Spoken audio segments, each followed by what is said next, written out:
Hi, it's Carlick here from Upgraded Leadership. In this video, I want to share a little bit of my story and what had me create Upgraded Leadership. I started my career as a software engineer about 20 years ago. I started my work in a global software consultancy called ThoughtWorks. ThoughtWorks were one of the original pioneers of the agile software movement. I'm really grateful for having started my career at ThoughtWorks. It really taught me a lot about the nature of high performing teams and what leadership looks like when you enroll people into their leadership as part of an agile self-organizing team. During my career working at ThoughtWorks, I got to work at a lot of different companies, from big banks to startups in all kinds of delivery capacities. And I got to work all around the world, and it really gave me an amazing exposure to the business world. It wasn't always easy, however. I'm an introvert and I'm quite sensitive, and at times I really suffered from depression and anxiety. And I remember at times dreading going to work, particularly on a Sunday night after spending the weekend with my family. I would feel so heavy about going back to work the next day, just feeling kind of the pressure and all of my own expectation, and just feeling so bad about just having to show up and kind of hide how I was feeling. And this really gave me a passion for bringing our whole selves to work, bringing our authenticity into the work environment, including the things that we're feeling.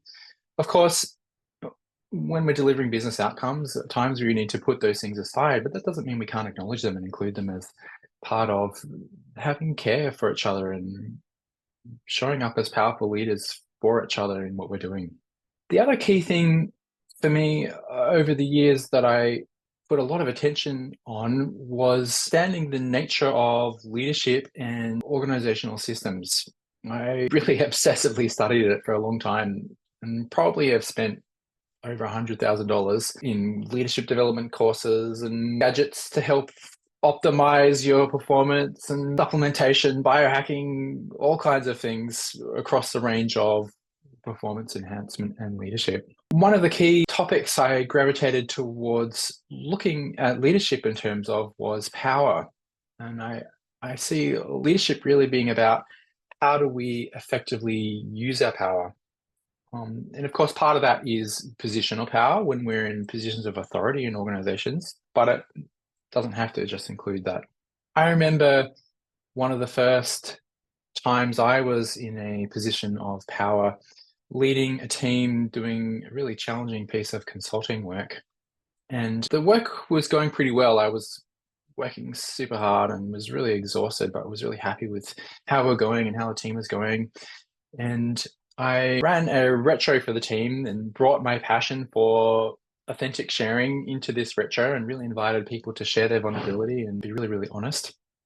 And what emerged from that was essentially some really critical feedback of me saying that I was being controlling and micromanaging. And it really surprised me at the time. I had no idea that that was how I was coming across. And I think this is really common for leaders, particularly when you're focused on trying to just drive really important outcomes. You can really easily lose sight of the impact that you have on other people. And this is one of the things that I think that makes leadership really challenging, is that when we're in positions of power, our personality dynamics and our emotions and our blind spots all tend to be magnified and start to flow out into the teams and organizations that we lead.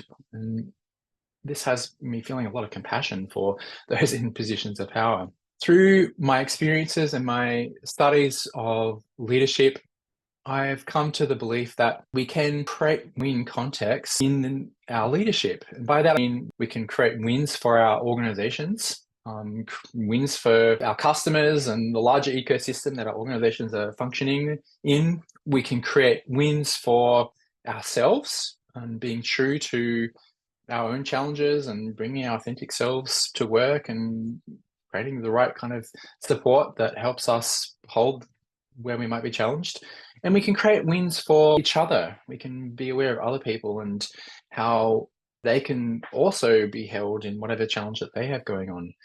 Now, it's not always easy to create win type context, but once you learn the orientation and the skills around doing so, it for sure starts getting a lot easier.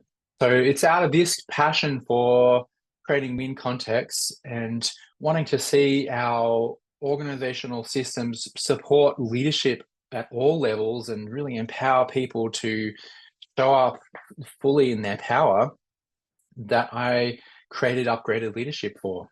So thanks for being here, and I hope that you find value in the growth of your personal leadership journey.